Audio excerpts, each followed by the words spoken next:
And welcome to another exciting episode of the KLIQ Nation's Comic Book Chronicles. Yay!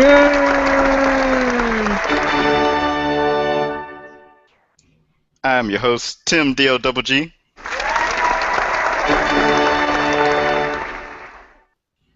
And I'm joined tonight by @PCN_Dirt on Twitter.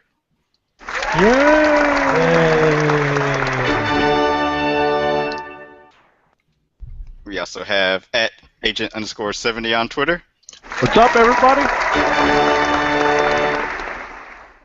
And last but not least, we have @RoddyCat on Twitter. Yay! Hey, everybody!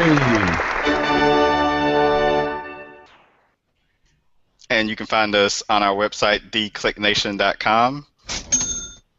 And you can find previous episodes of the Comic Book Chronicles podcast, the Fresh Coast KLIQ podcast, the KLIQ Nation podcast, comic book reviews, and much more. Follow the Twitter account @thekliqnation. Like our Facebook fan page, facebook.com/thekliqnation. Subscribe to the YouTube channel, youtube.com/thekliqnation. Also on iTunes and Stitcher Radio. Add us to your Google circles. Just search for The KLIQ Nation. Make sure to use the hashtag Comic Book Chronicles on your favorite social media websites. Tweet, tweet. And a reminder, we record live every Thursday night, 9 p.m. Eastern Time. And we also are a member of the Cold Slither Podcasting Network. You'll be joining us soon. Soon. And you'll be hearing some announcements coming from the Cold Slither Podcasting Network in the next couple of weeks.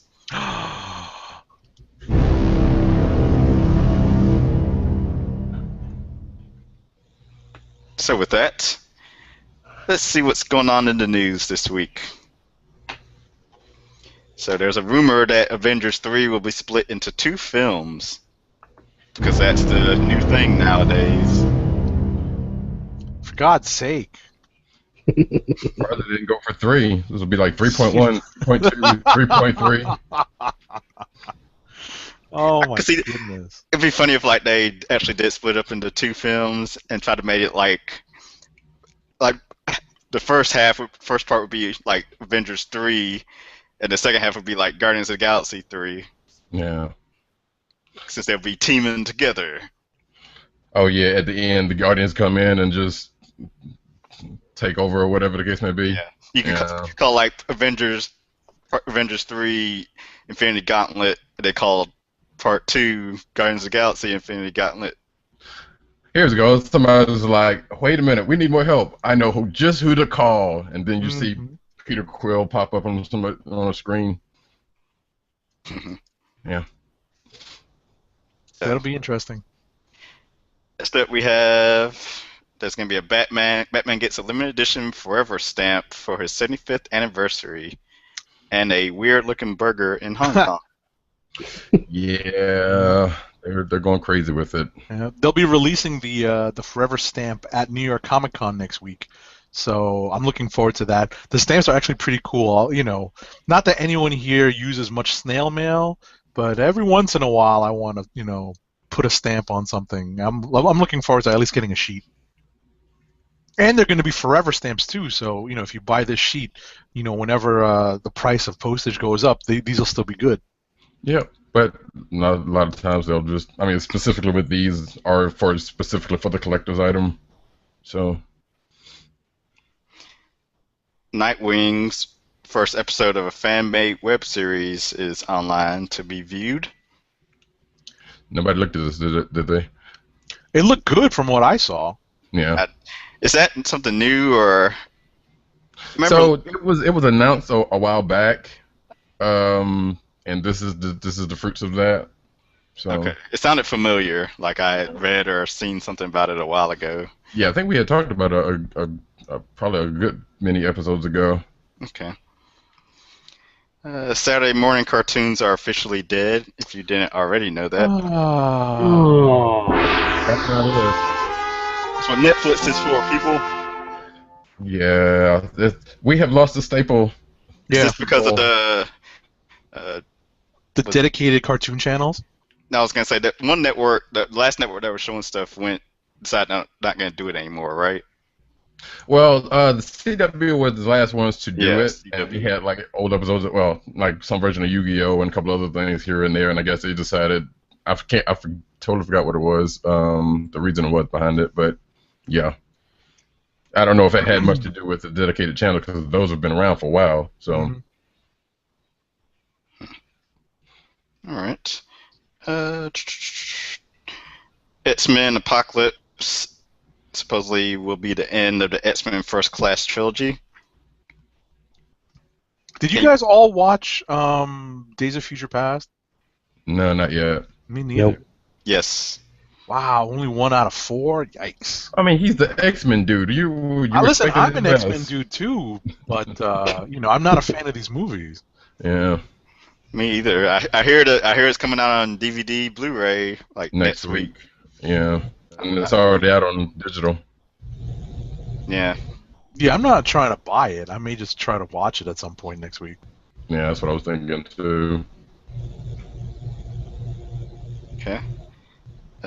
Dominic Cooper officially returning as Howard Stark in Agent Carter. That's pretty cool. That's good news for the There's series. some consistency. It makes sense.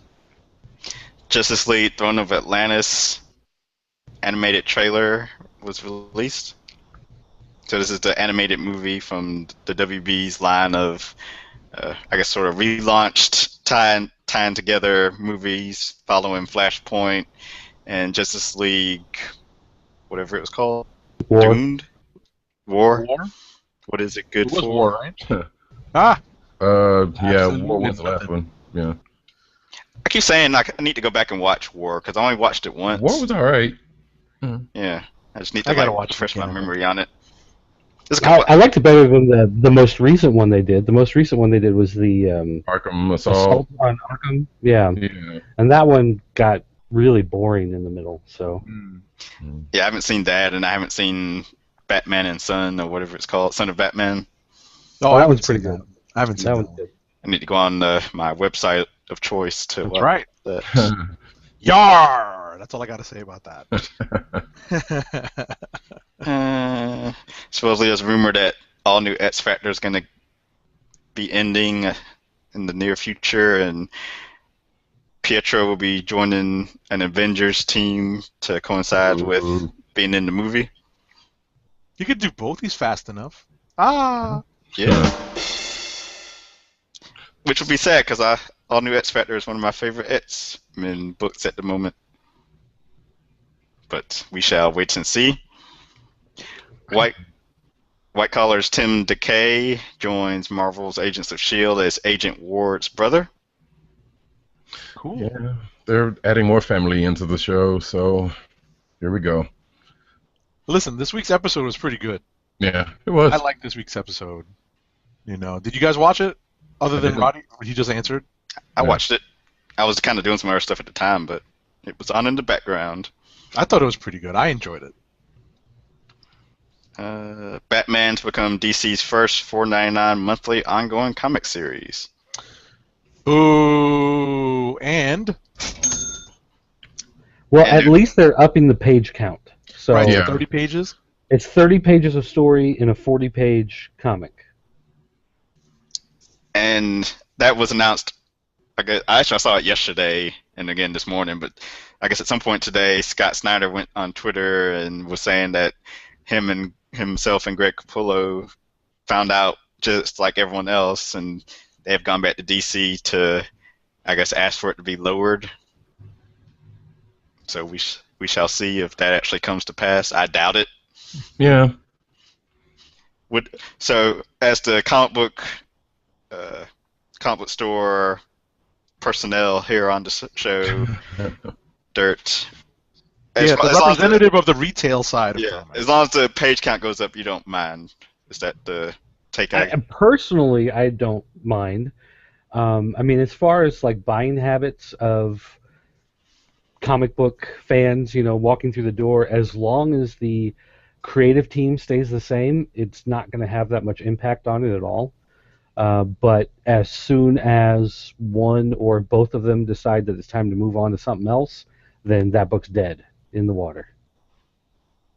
But then, I mean, I agree with you, but I'm also thinking like, whenever their run ends, and both of them will leave at the same time, more than likely. Since it's Batman, they'll try to have another high-profile team take over. Like, You hope so. I can't see it like actually going back down to $3.99. It's like once it's at $4.99. Yeah, well, and the funny thing is that DC is the company that still has a ton of $2.99 books on the stands.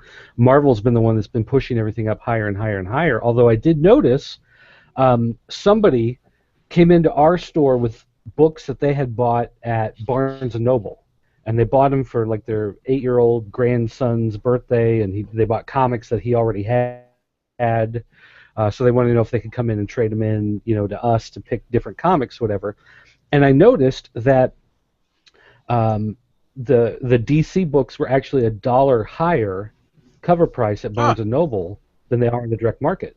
So like Aquaman and the Others had a $3.99 cover price from Barnes & Noble, whereas the direct market that we get in the store is $2.99. I did not know that. That's happened. interesting. Yeah, I didn't know that either. So now that I know that, I'm going to kind of go out to Barnes & Noble and just kind of look around and see what other prices they're playing with. Although I noticed all the Archie books this month have gone up $1 across the board. And the one thing that they've done is they've added a thicker cardstock cover to try to justify. It's like an extra 15 cents worth of paper that they've put into the cover, so they can charge you an extra $1 for it now. But I noticed that they snuck that in this month. The things you learn. Now you know. Doom, doom, doom, doom. Felicity Smoke joins the New 52, and she is the Arrow version. No, I didn't know she was already a character. I thought they made her up for the show. I thought they did too. But apparently she was around in all 52 at some point in Firestorm or something. Yeah. Go figure. It's who? Huh? Who? Felicity Smoke. Felicity Smoke. Yeah, the blonde, the geek, the IT girl on Arrow. Well, I mean, I don't watch the TV show, but I'm trying to think of okay. So since Green Arrow was a new issue this week, I'm assuming they introduced her there. Actually, here you go. Felicity Smoke is originally introduced during DC's Earth 1 era of publication following the events of the 85-86 Crisis on Infinite Earths. Appeared in Firestorm Volume 2. Mm-hmm.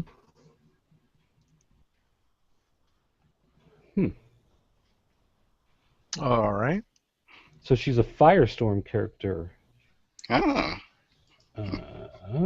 And yeah, Tim. I think it was today's issue. She married Ronnie Raymond, became Felicity Raymond. Oh, that actually sounds more familiar than Felicity Smoke to me. And it's not smoke like smoke fire. Right. SMOK. Yeah, Right, I was right. looking for. I was thinking like smoke from Mortal Kombat. I was like, Oh.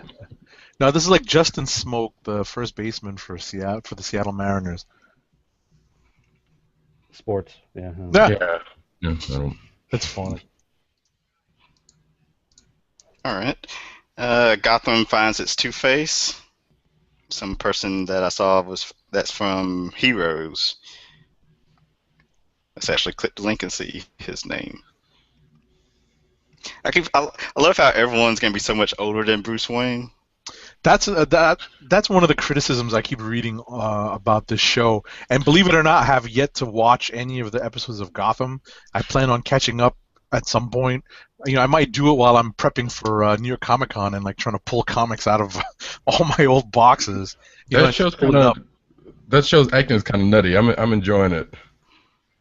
Yeah, All right. I'm not put off by it so far. So The only thing that kind of put me off is like, okay, yeah, most of the villains which you would expect would be around, that are showing up are around Bruce's age, that are around because everybody's kind of youngest. But the couple of people like Satoya and her partner who I thought would have been around the same age are older, going by this. I don't know. Okay. Brubaker and Phillips, Criminal Heads to Image in January. How many books do they have going together? Don't they collaborate pretty often? I think this is their second, I believe, because Mm-hmm. they got that deal with Image, so Yeah. uh, Oh, did we ever say who the guy playing Two-Face was? no. Nicholas de Agosto.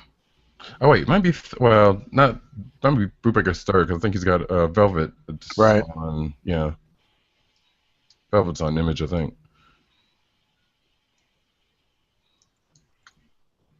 Okay. I love the optional story. The first optional story made me laugh today when I watched this video of some dude that created an Iron Man gauntlet that fires actual rockets and missiles. That made me laugh. And if you watch the video all the way through, there's a blooper in it where he was test firing a missile and there was a backfire, and he made the mistake of wearing a short sleeve shirt. And there was a bit of a and the text the message on the screen was basically, yeah, that was a mistake. I put a big burn mark on. I received a big burn on my biceps because of this. That was pretty. It was pretty interesting. It's a pretty cool video. This guy's admirable for what he's doing. Really putting some engineering and some tech wizardry in there to make that happen. Right. Yeah, kids, don't try this at home. Shoot. And Flash Gordon holiday special coming in December. And Funko reveals Pop Marvel X-Men Deadpool and Pop Marvel X-Men. Cool. Yep, and it's worth noting that it is the '90s version X-Men. Oh, the Jim Lee X-Men. Well, no, the animated. The animated.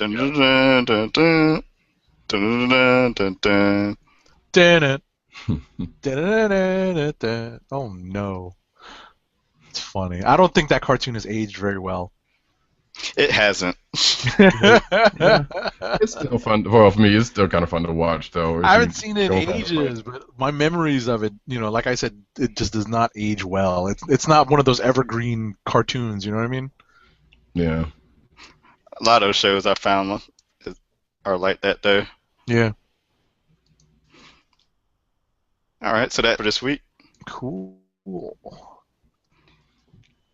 And so next week we have Flash and Arrow returning, I believe, on TV.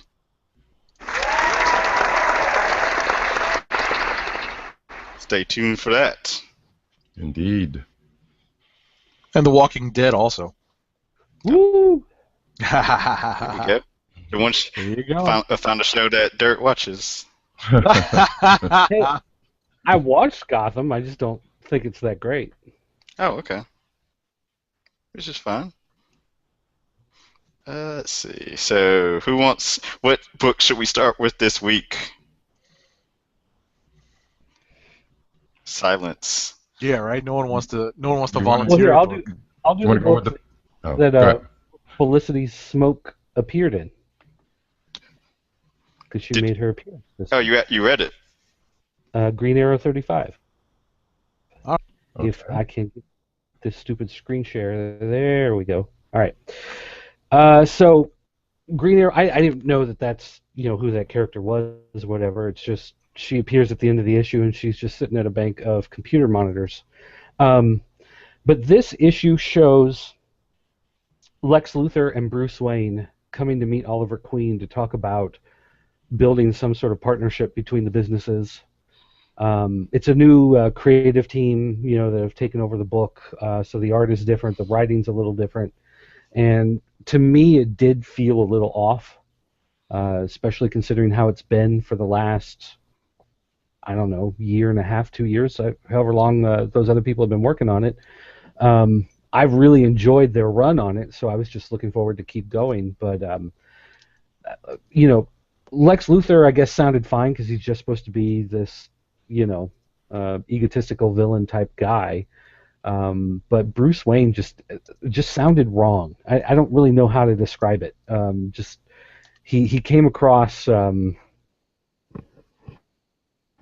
I don't know. It just wrong. Like I can't think of any way to put it. Just you're reading it, and I almost expected it to turn out that it wasn't actually Bruce Wayne. I expected it to turn out that Lex Luthor had made an android or hired an actor or something like that. It wasn't until I read Justice League this week where it shows Bruce Wayne and Lex Luthor coming together for these business ventures. Right. So that's actually where it kicked off. I guess it's about this issue to tell you to read that first. No, That sucks. Yeah. Because it's funny. I mean, if you want to roll into, do you have something to say about Green Arrow? Well, no, I was just gonna say I wondered if the way that the character sounds, specifically Bruce Wayne, has something to do with the fact that these are the writers from the show, or these are the ones writing the stuff from the show Arrow. Maybe, but the one thing I understand that the timing is off. Justice League has been delayed.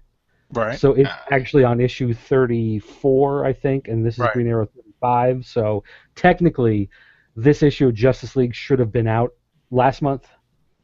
So there's your lead-in, for this issue is the Justice League should have already been out. So that's the problem as far as that goes. But the whole issue itself, the last run of Green Arrow was all about the Outsiders and his father and learning the secrets of his origin and the island and how all the different people that are part of the Outsiders that his father was a part of, that he was supposed to be brought into as a part of, how they're all more than just people with random abilities, how it's preordained and there's a mystical aspect to it and all of this other stuff. And then you start this issue and it's really it feels like what I imagine the TV show was like, where it's just he and Diggle are kind of arguing about a bunch of stuff, having these little quips, and his secretary girl is trying to be his girlfriend, but he's trying to keep her somewhat distanced, and she doesn't understand him anyway, and this random villain appears, and so he's going to go check it out, and it didn't feel like there was any sort of grand scheme other than they just wanted him to interact with some characters and then end up doing a face-off with a villain at the end. So it just didn't have that same kind of plotting and in-depth thinking and all the advanced groundwork that you've seen in the last run of Green Arrow. So, I mean, I was a little disappointed, but it's one of those things that maybe if the whole arc pans out, then maybe they can redeem it later on. But it just felt off. It doesn't feel like a continuation of the same series. It almost feels like they almost should have ended it, and this is Green Lantern New 52 Volume 2 number 1. It just feels so different from what it's been doing. Yeah, I could see that happening. All right. Let's see. Let me find one to throw out there. Let's get to Bucky Barnes, the Winter Soldier. Awesome. Yes, let's. Awesome. First, let me say. Uh-oh. That was my exact same impression. Well, see, here's the thing. I know Tim's taste in art. This is not Tim's taste in art. It's not, and Alice Cott's not my taste in writer either. It's like just both of them together made for an interesting read. Listen, this was very, very inspired by Steranko. If you've ever read some of Steranko's, Nick Fury, Agent of S.H.I.E.L.D., or in the few but seminal issues of Captain America that he did, there's definitely a strong influence from Steranko on this book, on the layouts, on the artwork itself. It's just very, very stylized. It's somewhat hard to decipher. I'm looking forward to getting this in print this week and seeing what it looks like in my hands, as opposed to it, being on a screen. And I wonder if that changes the experience somewhat. But I like the groundwork that Cott is laying out for Bucky's new role in the Marvel Universe, and I like the fact that it's not just him that he threw in. Spoiler alert. A character from Secret Warriors and Secret Wars, to kind of help ground the story and give the Winter Soldier not a sidekick but a partner in crime. Yeah, I thought that was pretty cool. It kind of made sense. The character was there, but it was like, wait, wasn't he supposed to be doing this by himself? Yeah, I like that he made sure to throw in there how it was someone that very trusted. Yeah. Mm-hmm. And let's see. There's the reveal at the end. Mm-hmm. I'll just say Yeah.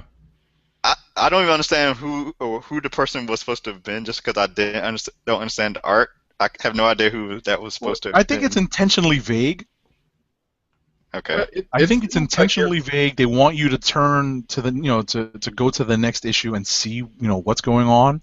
And it's kind of interesting that the teaser for the next issue is Next Asgard. I'm like, what does that mean? How does that play into this? Well, no, because that got brought up. No, I know, but in terms of the way it ended, Mm. like that last page, I was like, wait a second, what do you mean Next is Asgard? What happened with this guy? You know what I mean? Right. Dorgeekus tweeted that he thought the art was too trippy and put the book back down. Yeah. Listen, It was kind of distracting.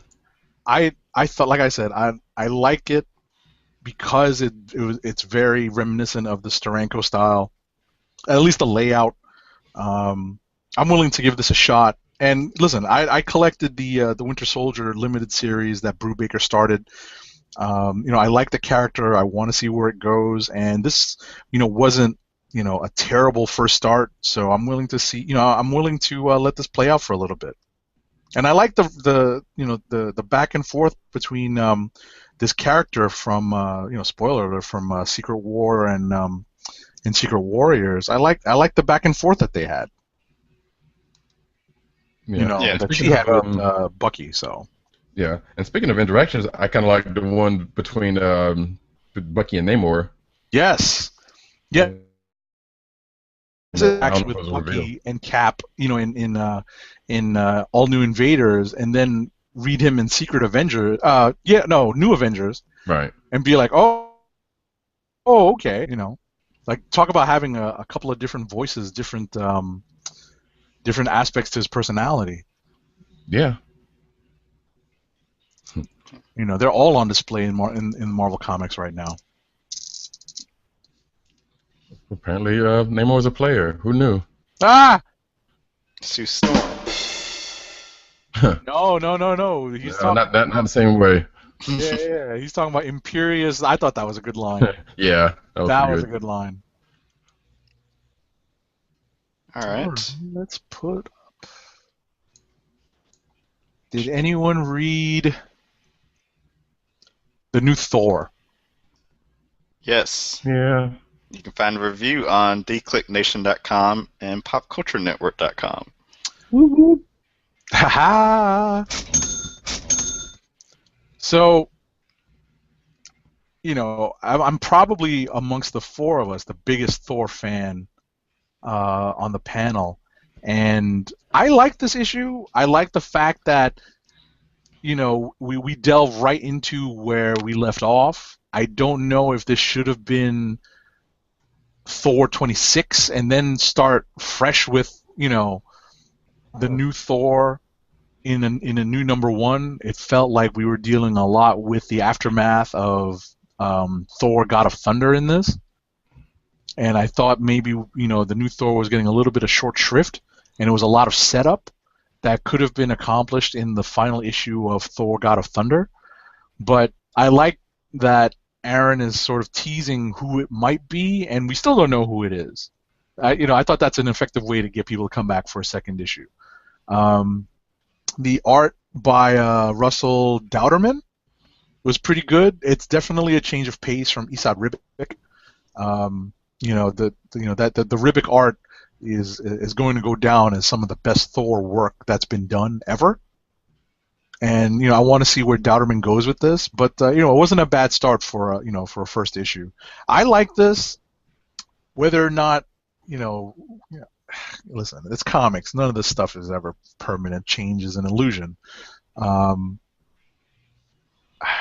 still kind of torn as about. I'm torn over what to think about this particular direction for the character. So, the one rumor that I've heard is that you will not find out who the new Thor is until 2015.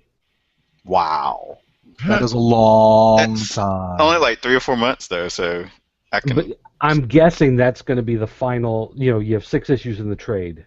Mm-hmm. So that's going to be the final chapter of the trade, is the great reveal of who it is. So let's see, October, November. It seemed okay. So in spring, yeah, I can see that. And one account, it seems kind of obvious to who the person is, Or who they want you to think it is. Right. Exactly. But yeah, I guess there could have been a swerve or something. Did anybody think that? Maybe this is a nitpick. Did anybody think that the conversations between Odin and Freya was a little aggressive? I found it funny. No, that too. But I like how he's turned. Well, I guess he's probably always been grouchy, sitcom dad. He turned into like Al Bundy and Peg.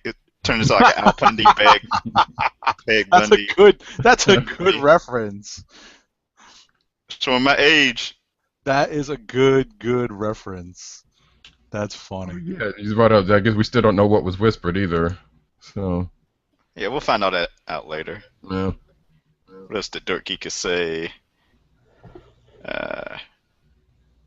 He said it may be something huge. Oh, that's what Agent Sony said. I replied to Dirt Geek says the Thor art was great. Referring to Russell Dauterman. He just wishes that the Odin son did something a little bigger to be unworthy. I replied, it may be something huge, but it was whispered. And Dirt Geek, I don't want to step all over his joke, says George Michael's careless whisper defeated Thor.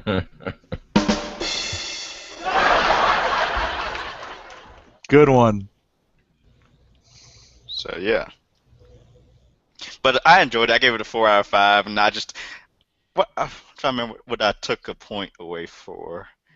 I guess because we didn't actually get to see much of the new Thor until the very end of the book. But I mean, we have plenty more to go. And yes, Russell Dauterman's art is awesome. I like his rise to about to be superstardom, because I've been reading comic books for a long time, and I took a break, and I just recently got back to reading a couple of years ago, and one of the first books I ended up trying to get back into, I saw this series called Superbia from Boom Studios. It was like a new #1, and supposedly the series had been out in different volumes before. I was like, people with superpowers living in the suburbs and trying to go about their lives sounded kind of interesting to me. Picked it up. Russell Dauterman was the artist on it. I loved his art, but I just didn't keep up with the book or the story, so I let it go. And then later on, he did a couple issue stints on Nightwing, and then when that ended, he jumped over to Marvel and launched Cyclops. So I've been enjoying his stuff. I could see him being like one of the Young Guns, all new Young Guns for 2015 if they decide to do it year after year. I can see it. Yes. All right, let's see. What else did you guys read? Yeah, I'll go ahead and throw one out. Go ahead. Moon Knight, number 8, I guess. I'll go there first. Moon Knight. This was a pretty good issue. This is one of my contenders for Click of the Week. I mean, they're definitely still doing the one-off story deals that Ella started, which I think they said there was rumored to going to be doing for a minute. This one was a pretty solid and different because I guess that's the good thing about the series has been all of the ones have been kind of dealt with, or not dealt with, but shown in different ways. This was no different. So we have Moon Knight dealing with a hostage situation in a high-rise building, which immediately almost went hard, but not It was so very Die not to Hard, to a be. certain extent, wasn't it? Oh, yeah, a little bit. They just didn't really go like he wasn't already inside, and all that kind of goodness. It was Right. kind of him on the outside. It just made me, Dealing with it. all I needed was Reginald Vell Johnson in the position of the cop. And Well, actually, yeah, I guess that's kind of what he was at this case, because he But was I was kind watching of like, Die well, Hard. hang on a second, I can't, let me talk to you a minute. So, but I was about, like I said, it was a good read, and the way they presented it was different. from the Absolutely, way and things I have think been. that's right. That's what really caught my attention. That's what absorbed me into the story was the presentation and the layout, and Mhm. how the story was told. And I really give just checking now. I forget the artist on this right now. Greg Smallwood. I give him a lot of credit for this issue in terms of the way it was laid out, in terms of the little touches. That he put in to really make it seem like you were watching. It very much felt like a storyboard of a short film. Mhm. And like I said, it did feel, you could definitely see maybe it was an homage to Die Hard, to a certain extent. But I definitely enjoyed this. I liked that it was so different, that it was well done. It was the layout was different, artistic, and yet still very easy to follow. Unlike what was going on in Bucky, the Winter Soldier. I'm still not sure how to. There's still an overarching arc to this story where Moon Knight's psychiatrist has some role to play as a possible big bad. So the stories are still connected to a certain extent. I don't know if I'm a fan of how they're trying to keep, like that subplot running while all these other things are going on. But, Yeah. we'll see. I like this issue. Like I said, it's definitely a contender for Click of the Week for me.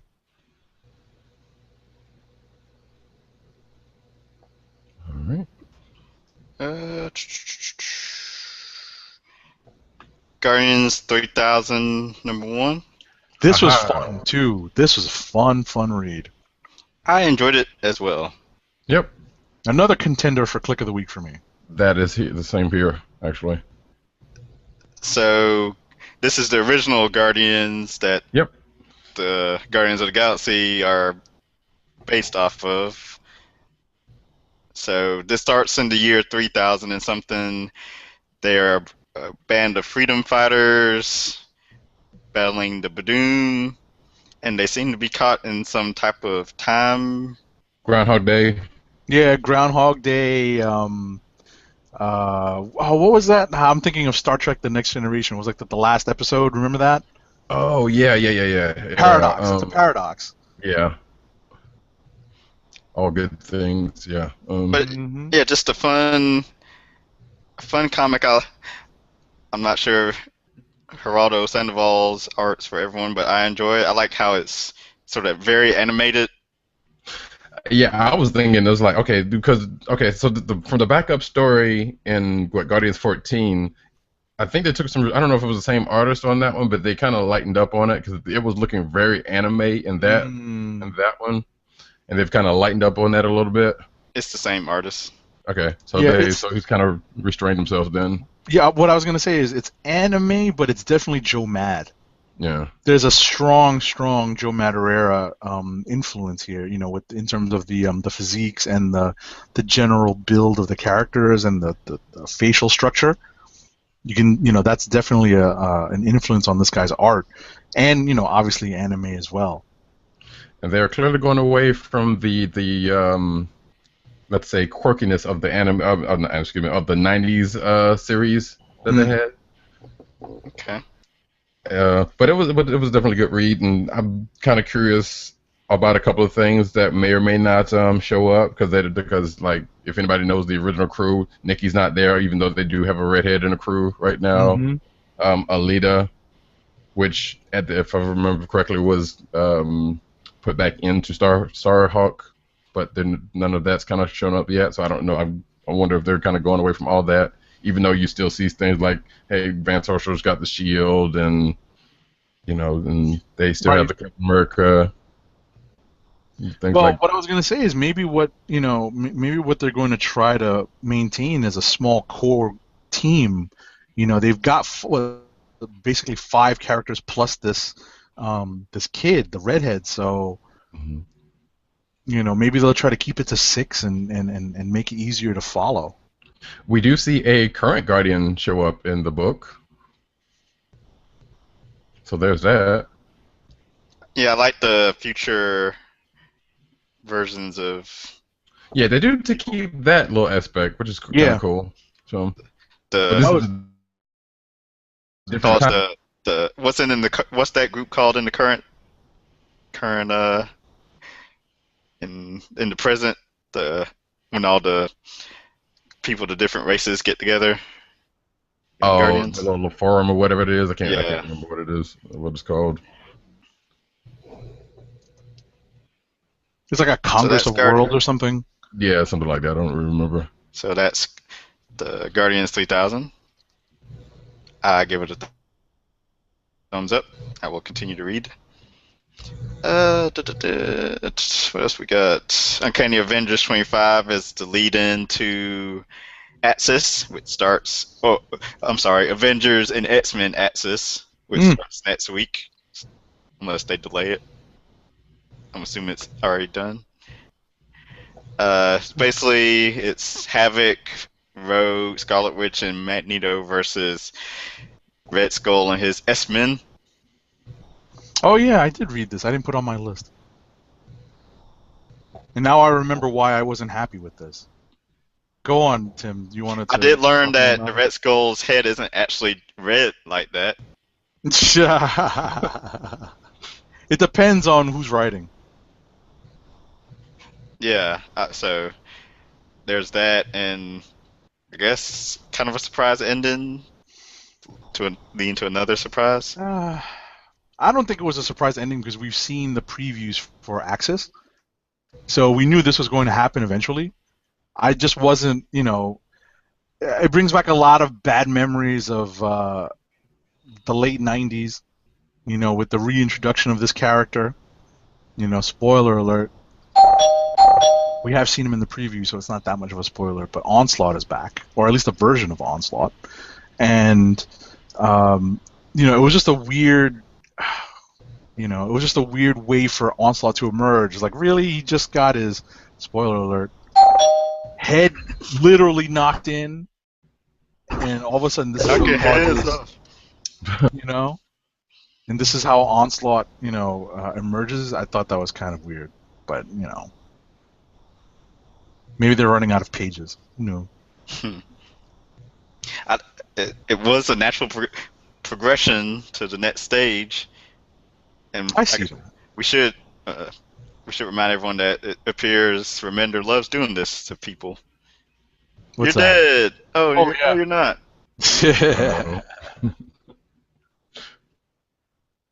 But hey. So. Well, did you enjoy the issue? I mean, it wasn't.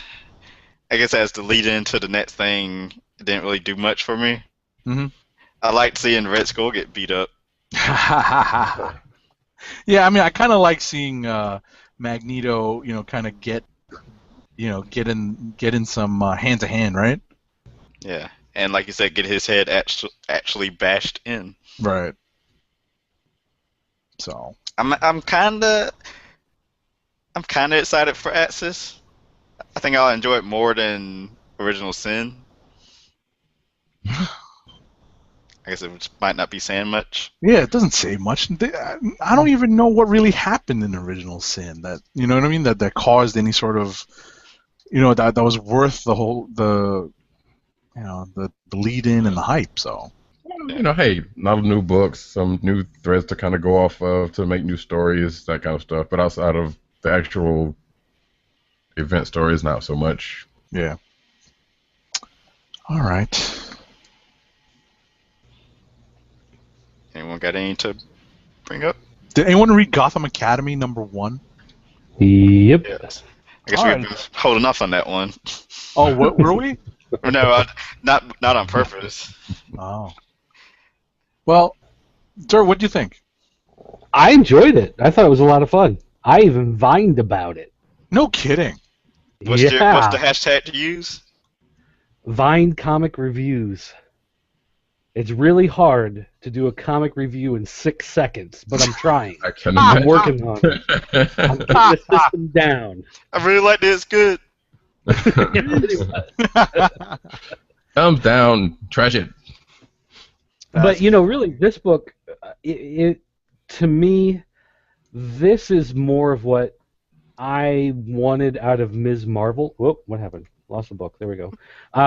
What I wanted out of Ms. Marvel that I felt like I didn't get is what's happening in this one, where it's more. It's got a level of whimsy to it. It doesn't take itself too seriously. It's set in obviously the Batman universe. It's Gotham, but really the only real character that crosses over is an appearance by Bruce Wayne, and he's more of just a comic foil for a particular scene, and then he's gone. Like that's all his interaction really is. So it's more about this fun school that this prep school that these people are at, and the interaction between the characters. This particular issue is following a character who is getting a tour of the campus, and she happens to be the younger sister of the older girl's ex-boyfriend.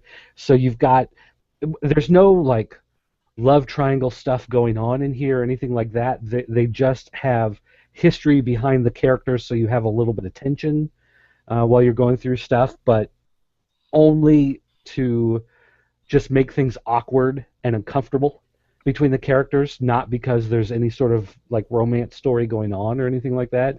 It's just there to to make things more difficult. But I really enjoyed it. The artwork is beautiful. I mean, it looks like freeze frames of Animation, an right? animated series. Yeah, Yes. it looks tight and clean and crisp, colorful. Everything has a nice pop to it. So I just felt like this, it hit all the right marks going through it. I really enjoyed it. I enjoyed the art. The story, but I really did like the art. The art definitely stuck out for me. The story, you could tell, was structured in such a way that it gets you familiar with what this academy is like, Right. What the role of everybody is in the book, where they kind of fall into that kind of social structure and the daily routine of what life is like there. But then there's also just a couple small threads of a greater mystery that's yet to unfold. Right. And to me, that's enough that by the time I got done with this issue, I was familiar with the characters, I liked the characters, and I knew that something is going to happen down the road because they're hinting at something. They're giving you these little threads of something that's building that's going to be happening. So I thought it was the perfect type of introduction for one of these types of books to to explain everything, to get you comfortable with everything, and then kind of give you this sense that something is building to come back for. Do you think it's going to gain traction, the book, amongst fandom and purchasers? I think there is a place for it, especially in the Batman universe. I think Batman is one of those characters that does tend to kind of break through those barriers of male, female, different age groups, younger, older. So I think that this will definitely attract a certain section of, although the changes that they're making to Batgirl look a lot like what this book is also doing. So I don't know if there's going to be room for both, or if the two of them are going to be fighting with each other. But I mean, we'll just have to kind of wait and see. But I can see there being as big of a slice of the pie that would be interested in this as there would be with something like Gotham Central, or one of those type, offshoot books. Mm-hmm. So is this DC's Runaways? I didn't read Runaways, but sure.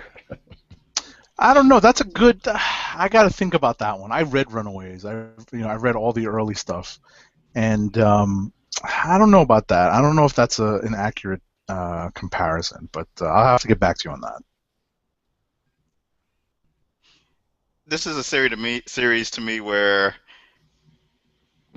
like, all three people need to stay on the book. Once one leaves, especially the art to me, like if Carl Kerschel ever has to step away from it, unless they find someone just as good.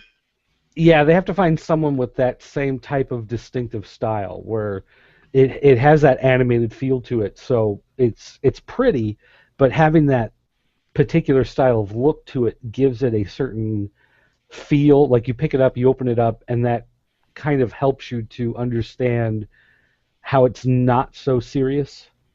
Right. And I think if you just had a regular, if you have David Finch come in and draw an issue. Oh Lord, no! Finch would tear this apart. This would be awful. Yeah, exactly. It would just be awful. There'll all be, just people just, gritting their teeth. You got to give props to the colorist also. Colors by Geyser with Dave McCaig. That the colors on this are solid and really complement the finished look of the art, and also really lend that animated the cell animated look to it to the book. This might be the prettiest looking book I've seen this year. I also one thing that when I mentioned Bruce Wayne earlier, like he appears just in that one small segment, just as a punchline, really. As if he's saying, "Hey, you got to tie this to." But to me, the way that they put him in there is the way I think Gotham, the series, should have unfolded. Whereas the first pilot episode of Gotham had every single character that has anything to do with Batman and any interaction with Bruce Wayne over the next 20 years, they threw in there, they gave him a name, they gave him a spotlight, so that you knew exactly who they were and who they're going to be and how they're going to react. And, Ivy is a little girl, but she's playing with plants, and Selina's a little girl, but she's crawling up and down fire escapes and across roofs, so you know exactly who everybody is. Whereas in this one, it's like, okay, it's in Gotham, here's Bruce Wayne, and now he's gone. So it's connected, and they can bring him back any time to have him interact, but it's not taking away from these other characters and these other situations. Yeah, there's a lot of what's good about the series is there's so many different ways they can take it. So options are good in storytelling. So yeah, we all enjoyed Gotham Academy. And I actually like the art on this more than, like, I saw the preview pages for Batgirl. I was like, I mean, I'm still gonna read it next week, but unless the story is real good, I'm not sure how much I'll be keeping up with Batgirl. It depends on how much the 13-year-old girl within you is screaming for something to read. Ah! That's what Gotham Academy is for. Well, that's what the 13-year-old girl inside of me wants to read.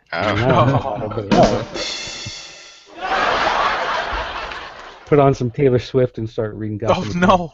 God! All right, let's move on. Roddy Cat. Yes? Tell us about Fiction Squad #1. No. Oh no! No, I'm just kidding. Actually, I don't know how I saw a cover for it or something earlier this week, and I was like, "Ooh, that looks kind of interesting." Yeah. So, little backstory. This was a Kickstarter that was successfully funded back in June at some point, July. The writer Paul Jenkins was at DragonCon, and I happened to hear, I remember seeing it before, but I happened to hear the pitch from him. Well, when he was on a panel that I went to. on there, and it was, and just like you, it was like, hey, this seems kind of interesting. So basically, what the premise is that we have this detective. So this whole world is based in another book that he did, apparently called Fablewood, or another world called Fablewood, because he did another story called Fable Quest, I believe it's called. But it's all set in that world, Yeah, and this that's another Boom series. right. So this is kind of a of the world type of deal where we have this detective named Frankie Mac who comes from. So each country, you might as well say, is a different genre of the world. So you got your crime novels here, you got your children's books here, you have romance novels here. They all have their own little countries. Frankie Mac is a PI that came from the crime novel. He's kind of like a old style Mickey Spillane type of, down on his luck type of detective who ends up going to the children's story country because his book didn't get finished or whatever it be, and started working for the police there. His partner in crime is Simple Simon. His police captain is Tom Thumb, and he is that stereotypical dog. Gotta get go out there, don't screw up, and you're making us look bad. I'm getting chewed out type of boss. Pinocchio's his snitch.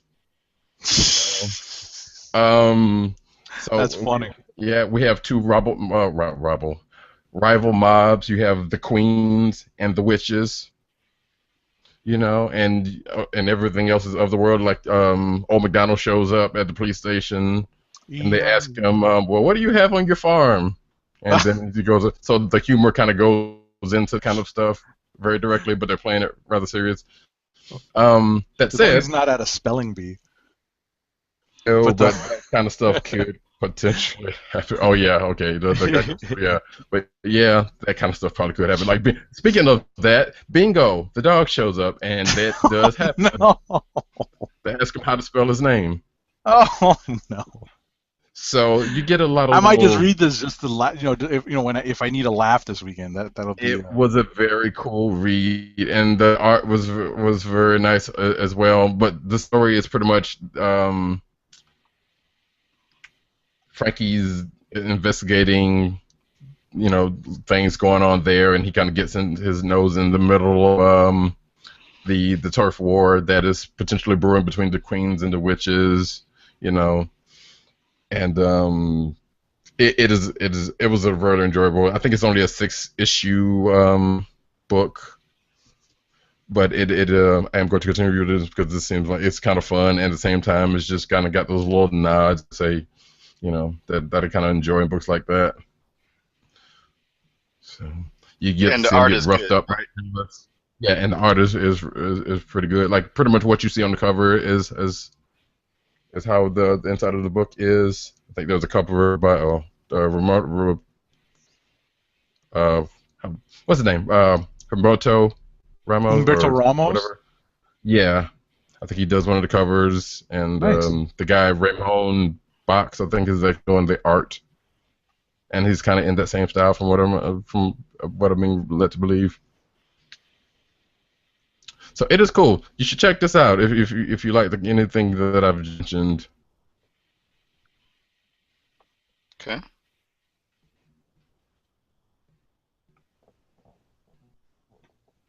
That works. Any other? Did anybody read Grayson? Who? I have not had a chance Grayson. yet. Oh, Grayson, I I did. the first page. I cracked open the first page, and then I was told to read something else by one of our co-hosts on here. Gee, I wonder who could have that have been.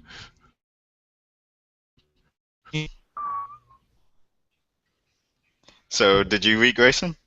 I did not. That's what I was just asking. I was about to, but I didn't get a chance to. I read it. It was an interesting read. I wasn't a fan of Dick Grayson sort of breaking cover. I mean, he's supposed to be, they all know who he is, so they know that he's a former superhero type. But I guess this is his method versus Spiral's method. if you read the first, what is it, 1, 2, 3, 4 pages in, there is kind of off-color adult joke / reference, and that sort of sets the stage for how I sort of read the book from then on in. Ultimately, like I said, good or bad? I can't. I can't tell if you enjoyed that part of it or if it distracted. Oh, it was definitely distracting because my mind was like 50 million miles away from what was going on in the comic, right? Okay. Did you read it? No, I haven't had a chance yet. Oh, okay, you'll see what I mean when you get there. But the story was okay. There's some twists at the end that were interesting, and the story does take a turn in terms of his status as an agent of Spiral, and what they may or may not think are his ulterior motives, in becoming a part of their organization. So whether or not I keep up with this, listen, we're getting up to the 4th issue. It's okay, not great. I think the hiatus for the Futures End stuff kind of helped. It made you kind of miss it a little bit and made you want to catch up. So it kind of forced you to read this issue. So I need to read the Futures End issue before reading this? No. Okay. I was going to ask that. The first couple of ones, I kind of got interested in reading this. Now you kind of. Listen, if you're a fan of the direction that they're going in, this is probably essential reading because you do want to see what happens next. I was just, I'm not so keen on, the hunting down superhero type thing that I guess is the ulterior motive of this agency. So, or creating, countermeasures for superheroes. You know what I mean? Yeah. What are you gonna say, Dirk? I was just gonna say that you should go ahead though and read the Futures End version because it was a really well done story.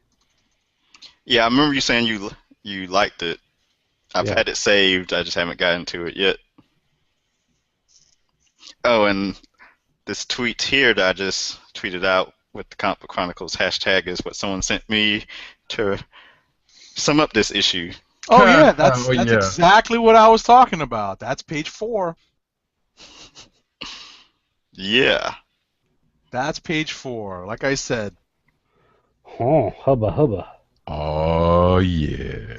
That was like the perfect Isaac Hayes type book. That's funny. So we have a request to hear what Lobo #1 was like. Fine. Did anybody else read it? No. Wow. A lot of haters. No, just too much DC stuff out. Yeah, people avoiding. Like I looked at the list. No, Lobo. Honestly, it wasn't bad, but it wasn't anywhere close to the best thing I read this week. You've been following this character at all. The premise is that the big biker guy that you think of as Lobo is not really Lobo. He's just some dirtbag that stole the name in order to take the reputation and then started gallivanting across the galaxy. So this is the actual Lobo, who is the former king's bodyguard of the Caesarian people. The original dirtbag. And he is because he was supposed to be the bodyguard for the king, so I'm guessing he was also his / assassin, hitman, whoever. And so the basic story is he's been tracking down that other Lobo for a long time. That concludes at the beginning of this issue, and then sets up for the next chapter of his life because so far we only know him as this guy who's been tracking down the other Lobo. It goes into his backstory a little bit, tells you a little bit about him, and then sets up the next thing, which is he's being hired to track down a group of assassins who are planning some sort of attack on Earth. He doesn't really know why. He doesn't really know who's behind it. He just knows he's been hired. So he's going into that whole kind of hitman, moral gray ground. He's going in to attack these guys, but at the same time, he kind of wants to know who's in charge and why they're doing it. So they're trying to give this extra layer of mystery to the story that he's going to track down. So, it wasn't terrible. I mean, it wasn't bad, but there was nothing about it that really just like, oh man, I can't wait for the next issue. You know what I mean? I'm fine with the character. I'm fine with the idea that he, was tracking down the other guy. I really have no problem with them doing that type of story with the character because let's face it, the original Lobo character was supposed to be a parody of the 90s dark and gritty characters, and they, for whatever reason, kept him. So the fact that they finish him off and replace him with this guy instead, I'm okay with that. That doesn't bother me. But, I mean, the book was fine. It just didn't blow me away. I probably will be of the same mind when I read it. I'm sure I'm going to like the art, Riley Brown, and I'm a Cullen Bunn fan, but the character himself, I think one of the problems the book has is because it's galactic based, it does that thing where you just have random alien beings kind of thrown in all over the place. So you've got a green squid guy who appears out of nowhere, and then you've got this kind of fat, bald blue guy with orange stripes who comes in, and it's kind of hard to care about any of these people because they're people you've never seen before. They're random, cartoony looking, outer space characters. They just look like rejects from the Animaniacs. So you don't really care one way or another. That's just, I think, the problem that a book like this has. Okay. So, I mean, it was all right, but whatever. Gotcha. Alrighty then. Hey. Rapid review time? Actually, I wanted to talk about Detective Comics. Yeah, what happened? What do you mean, what happened? Where's my creative team? Well, they changed the creative team. Are they done? I don't know. I want answers. Well, all I know is I picked up this one, and I looked at the cover, and I said, hey, that looks like John Paul Leon. And I looked, and it said Leon in the credits, and I was like, what? And I opened it up, and the artwork is John Paul Leon. And, yeah, but John Paul Leon is a fantastic artist. Like, I love his artwork. He is one of those guys. He was doing books under the, I think it was the Helix imprint for DC back in the mid-'90s, and I loved his artwork. And so once I saw that he was on this, I didn't care about what happened to the other guys or what the other storyline was or whatever. It's like, John Paul Leon's doing this book, I'm in. And I thought it was a really fun story. And it kind of, it pokes fun at the Strain a little bit. I don't know if you've seen that show or read that comic, but it's all about this virus on this airplane, and the airplane lands, and you have no idea what happened to these people, and whatever, so forth. This is kind of doing a similar thing, although it goes in a completely different direction after the initial setup. But he's fighting an eco-terrorist who thinks that humankind is the worst thing to ever happen to planet Earth. So he wants to destroy all the human life by putting this virus out there. And I just found it was interesting. You don't see villains like that a lot of times in comics. You usually have these much. They're either cartoony, Joker, Two-Face, Penguin, or they're just random guy with a nuke who's going to destroy, Times Square.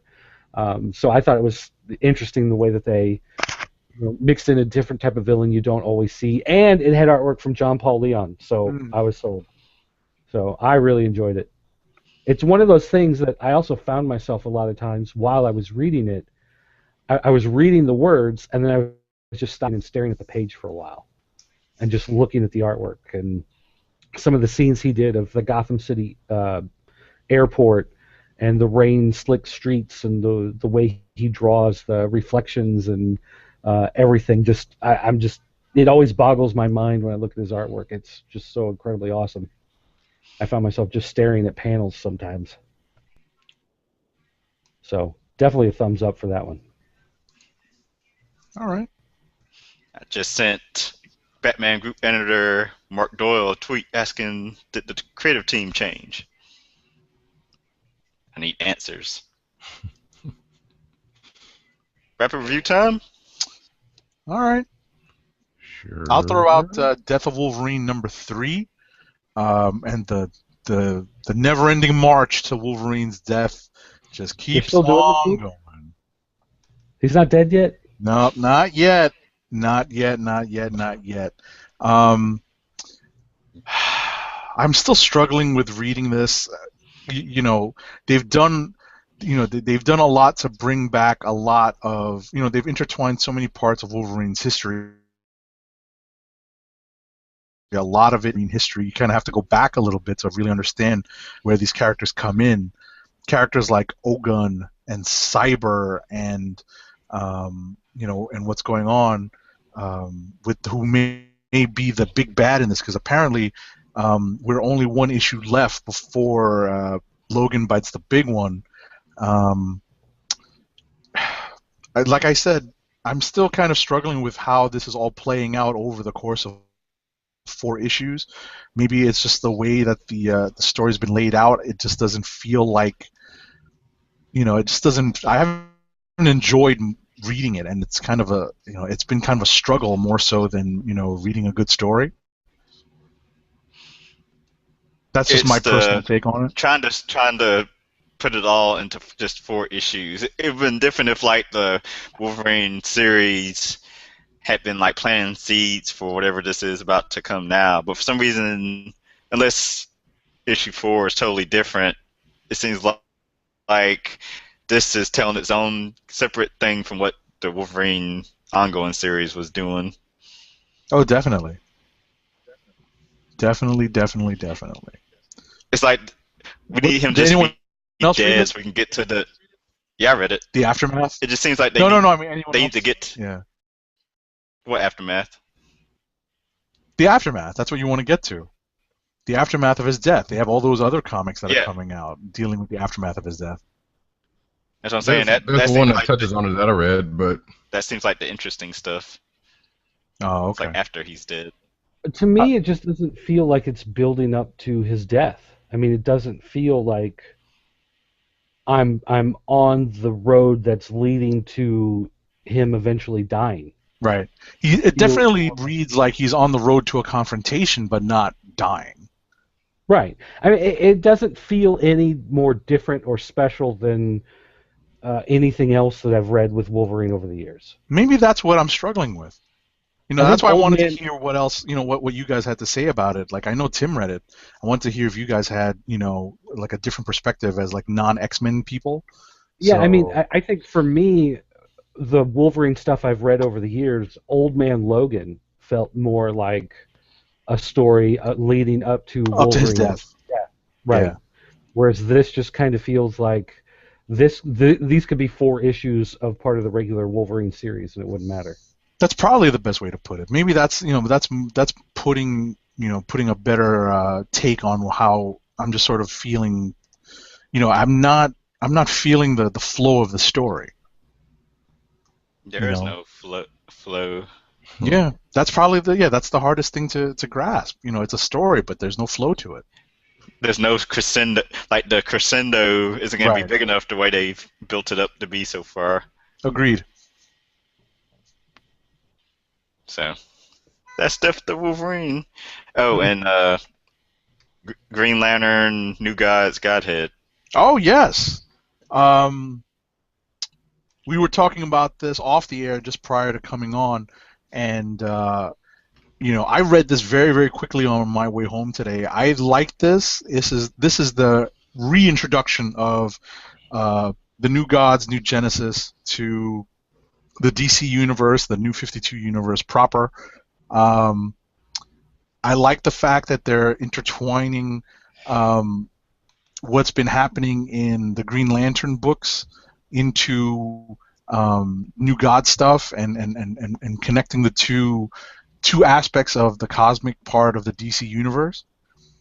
Yeah, it definitely makes a lot of that Green Lantern stuff feel like, the Green Lantern stories have always been like these wide galactic Right. This is supposed to be something big and epic, but then where do you see the ripples? Well, you see the ripples in the Green Lantern books. Mm-hmm. So now it finally kind of feels like all of these big, epic, massive space things are starting to ripple on a big, massive galactic level, and it's grabbing the attention of other big galactic epic characters. And when you get the new gods suddenly going, okay, what's going on over here? Let's get involved in this because I can see a lot of big stuff happening. Then it makes it feel like it's got a lot more weight to it. Well, I think it was an effective way to tie in, the new gods. I think this was a great way to introduce them. Like you said, there's been so much. We've talked about it before. The New 52 didn't really alter what was happening in Green Lantern because it was so. They had done so. Jeff Johns had done so much with it. Mm-hmm. So. They left a lot of that alone, and I think they really piggybacked on this and Batman, are the two steady storylines that stayed on through the New 52. I think it was wise of DC to on the Green Lantern stories and use that as a means to reintroduce the new gods to DC. So, I like that. I thought it was a pretty, creative and almost not common sense, but it made a lot of sense the way it was written. So, since I'm a Marvel person and I know absolutely nothing about new gods, as I was reading this, I started making the, comparisons to characters over in Marvel I know. Mm-hmm. So, or like the New Genesis, is that like Asgard and Highfather is Odin and Orion is Thor? Is that a good comparison? Kinda. Yeah, that just like dawned on me as I was reading this. Kinda. I mean, yeah. Listen, that's. That's Jack Kirby's original idea going into it was, by calling it the New Gods. Mm-hmm. The idea of taking a lot of those archetypes, mythological characters, and a lot of those ideals, and then making it more sci-fi.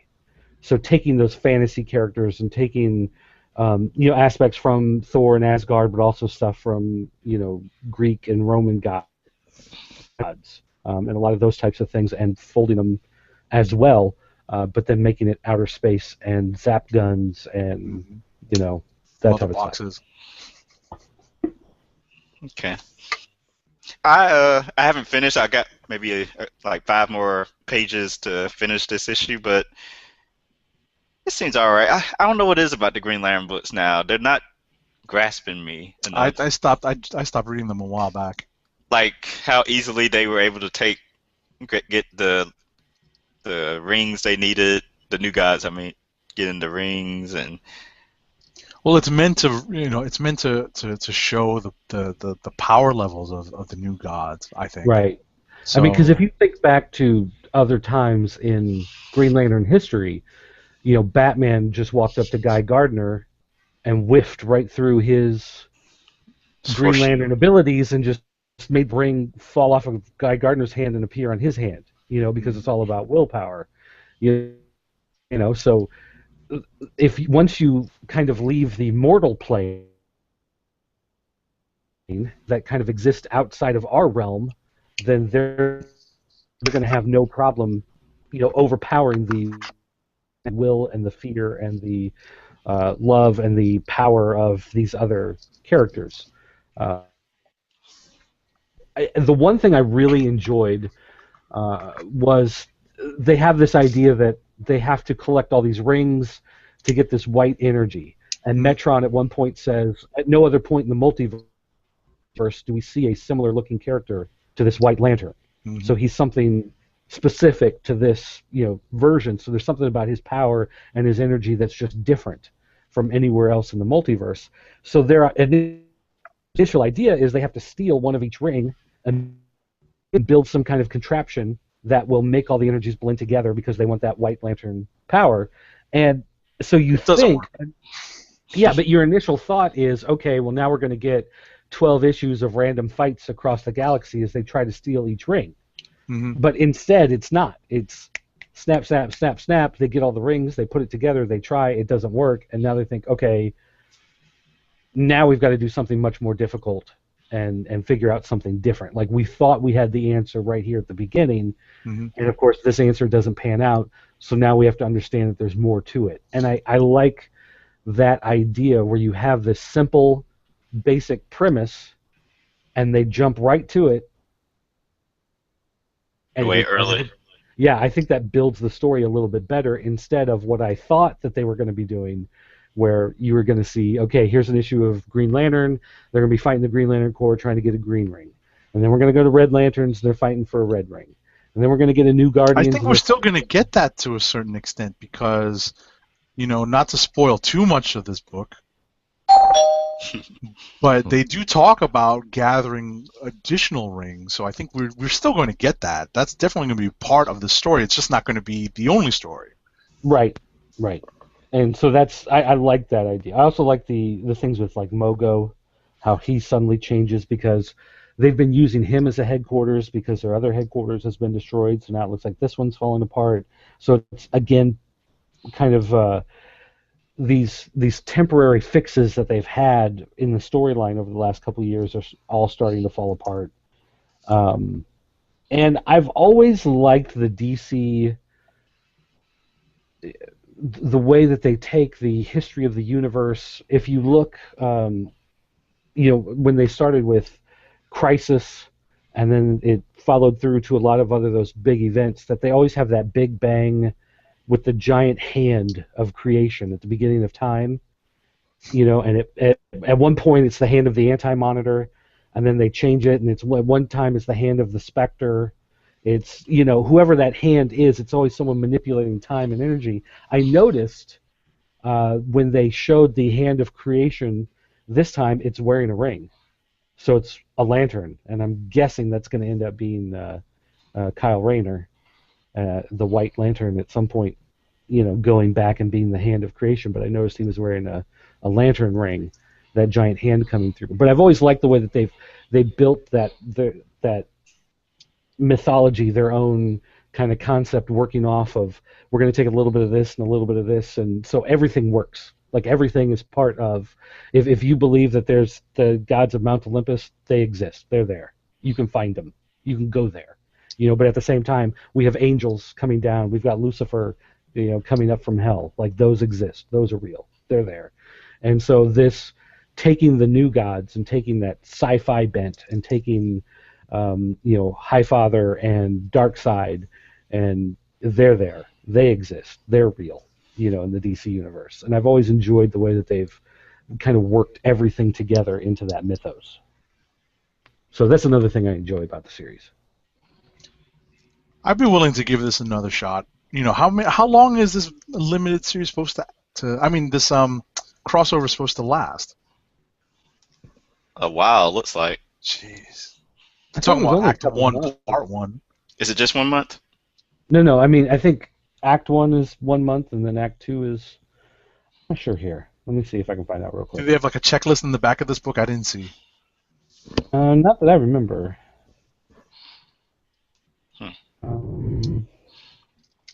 I was just curious. It made me stop and think, how long is this going to last?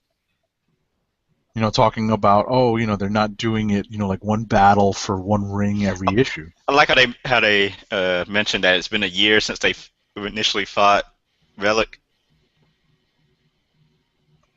Just as far as like how the timeline, yeah, timeline.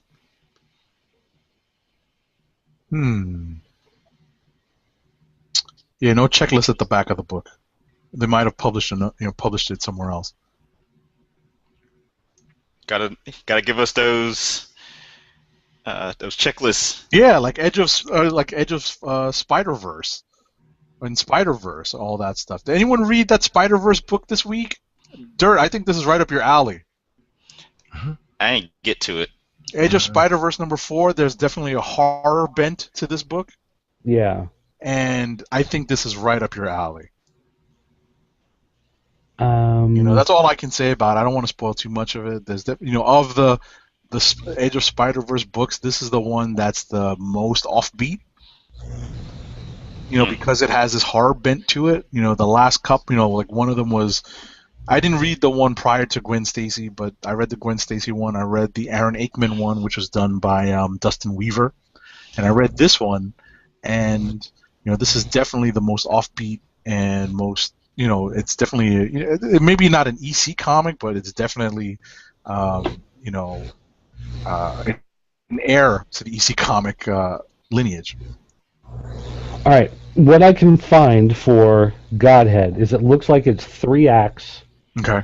And each act is a month. Wow. And each month it's running through, of course, the various Green Lantern books. Mm. So you've got Green Lantern, you've got New Guardians, you've got Core, you've got Sinestro, you've got Red Lanterns. I didn't know there were so many Lantern books. Holy cow! Yeah. Are they relaunching the New Gods book at all during this time? I don't know if it's during this or if it's going to be after this, but I know there have been talks about it. I mean, the Infinity Man was supposed to also be setting up for it. Okay. Well, I guess I just got myself caught up to speed on the future plans of the DC cosmic universe. Did anybody notice the monster variant covers this month for DC? No. They have, because it's Halloween month, they have monsters covers. So a lot of these books have a secondary variant cover, and these covers were open orders for your retailers. So if they wanted to order 30 of them, they could order 30 of them. Just like the Batman month covers or the Selfie month covers. It just happens to be monsters this month. So they have these different monsterized variants. It's a monster mesh. Is that Neil Adams? Huh. Yeah, that's Neil Adams. Oh, that's cool. Yeah, that one's worth getting just to have because it's Neil Adams artwork that kick ass. It's like zombie Superman eating a chunk of kryptonite. That's funny. All right. Let's see. Rapid fire. Did anyone read Silver Surfer number 6? Is anyone still reading Silver Surfer at all? I've been getting them, but I haven't read the last. Oh, you guys are missing out on some fun reading. It's just fun.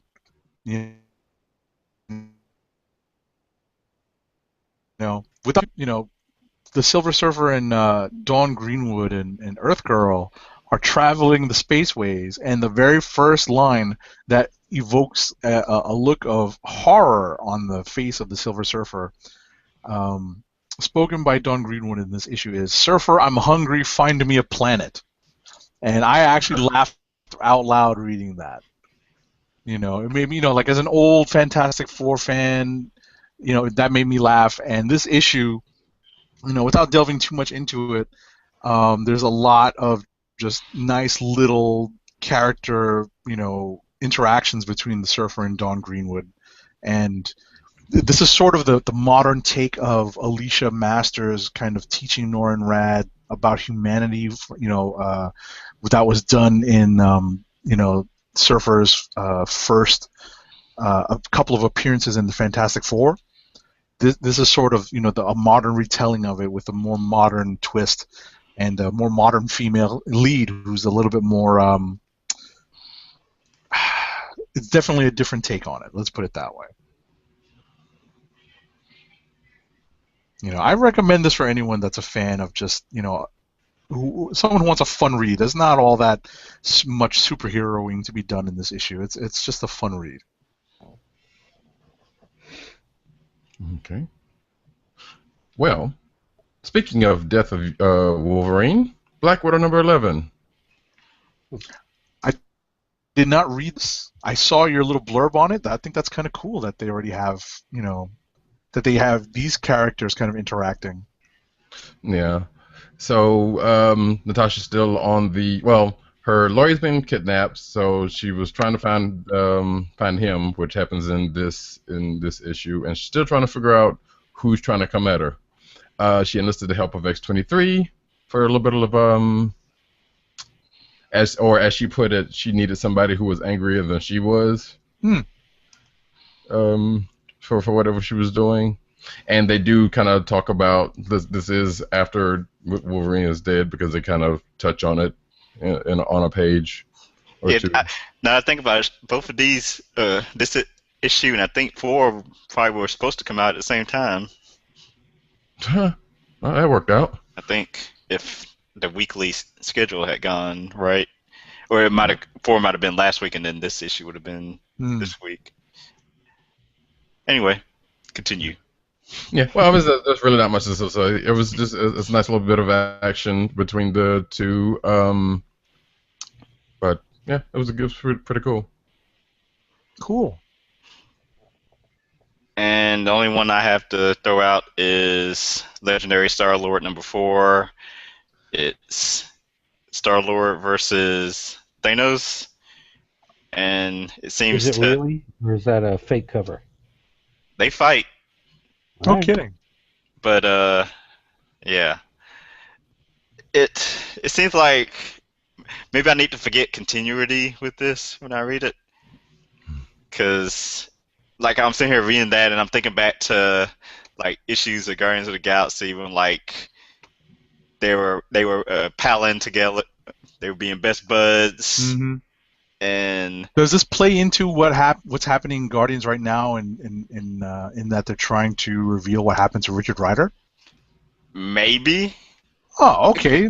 I cause me to read honestly can't tell because that story is still Hmm. ongoing, and it's like I'm trying to remember specific things from this story.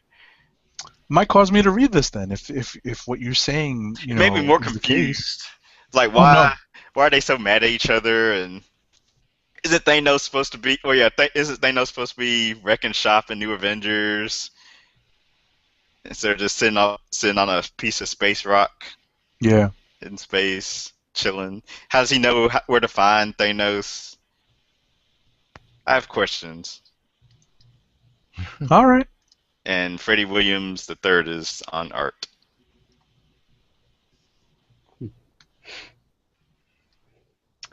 Let's see. I read Figment #5, which wrapped up that miniseries, which, amazingly enough, if you can actually believe it, ends as a commercial for Walt Disney World. Huh. Shocker. Yeah, I know. Crazy, right? Funny. It was fine. I think it kind of fell apart towards the end. It started out with a lot more promise than I think what it ultimately delivered with, and I think part of that was just the fact that they had to make it fall in line with the whole Disney tie-in at the end. He set loose. He made this machine that brings your imagination to life. He creates this purple dragon and goes into the world of imagination. His boss finds it, puts it on, and these giant robots come out and basically start destroying London, trying to make order out of chaos. And he's basically got to come back at the end, back into London and defeat these evil robots that are destroying everything. And he figures out how to do it by creating tools and dropping them on the population so they can pick them up and start taking apart these robots and making them into other things. So it ends with kind of the happy, family-friendly, ending there, and then he creates this warp to go on his next great adventure, and when he pops through the warp hole, he's at Epcot Center. So, What? What? It just felt like one of those. This is what that deserves. And yeah, I was gonna say it really felt like one of those things. Like if you're reading an episode of an issue of Avengers Assemble, the kids book, and you get to the last page, and suddenly they're in Times Square, and there's a giant Coke logo, behind them on the screen. I mean, that's really kind of how it felt. The placement of everything. Wow. I feel like he had the skeleton of a good story that he was probably working towards, and Disney and the overlords kind of said, well, you got to direct it this way, and you got to make sure you end with this, and that kind of brought it down a bit at the end. Overall, though, I'd say it's more positive, and it's definitely something, my son, who's just the right age for reading a book like this, and this makes him feel this is not a cartoon tie-in. This is not a toy line tie-in. So to him, it feels like he's reading an actual comic book, you know. So he enjoys reading that as well. So I think it works on his age level. All right. I also read RoboCop this week, which finished their first arc. And again, this is tied into the old movie franchise, the original Peter Weller films. It gets a little silly. These guys are running guns through old Detroit, so they end up making massive monster trucks that they're driving through the sewers, trying to sneak them through town. And the reason, of course, that they do that is because they have to tie up RoboCop with a chain to the back of the truck and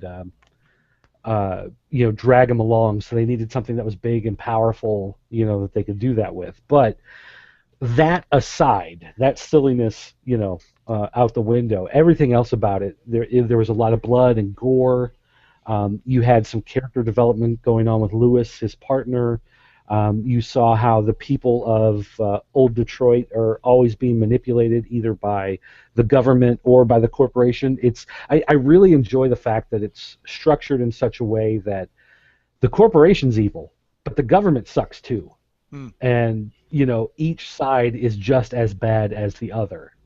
No side comes out looking good. The only people that come out looking good are the Joe Lunchbox everyday people who are just trying to do what's best for their families, as opposed to people greedy with power or people greedy for money. So I think it plays the right notes as far as the original movie goes, but the monster trucks in the sewers of old Detroit was a little silly. Huh.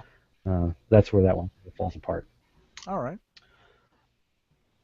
But otherwise, I enjoyed it. So there you go. All right, cool. Oh, and Walking Dead. Let's talk about Walking Dead for just 1 second. Here's the spoiler from the last 2 months. Okay, go ahead and hit the spoiler. All right. They found out that the zombies are starting to talk. So you have some new development with the zombies. They're regaining their humanity, which, hey, it's something new. It's something different. Something zombie movies have never really done before, until Day of the Dead kind of touched on it a little bit. So maybe this is, just a natural outgrowth of that. Except you find out in this issue, it's not. Spoiler bell again, please.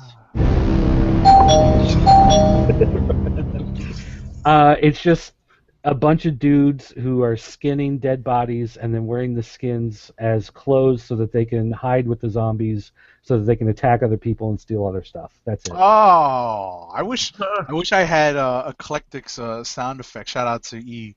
Ooh. Yeah, it's one of those things where it's like finally something kind of interesting is developing in the book, because so many of these issues have just been boring and dragging on and on. And here's something that this could be really cool, and then it turns out it's not. So I'm back to being disappointed in Walking Dead again. Goodness gracious. Like there was the Fonz was jumping over a shark a couple of issues back. No. I kept going anyway. Oh no. The last one I'll talk about real quick is Alex and Ada. I love this series, even though it's technically a relationship book.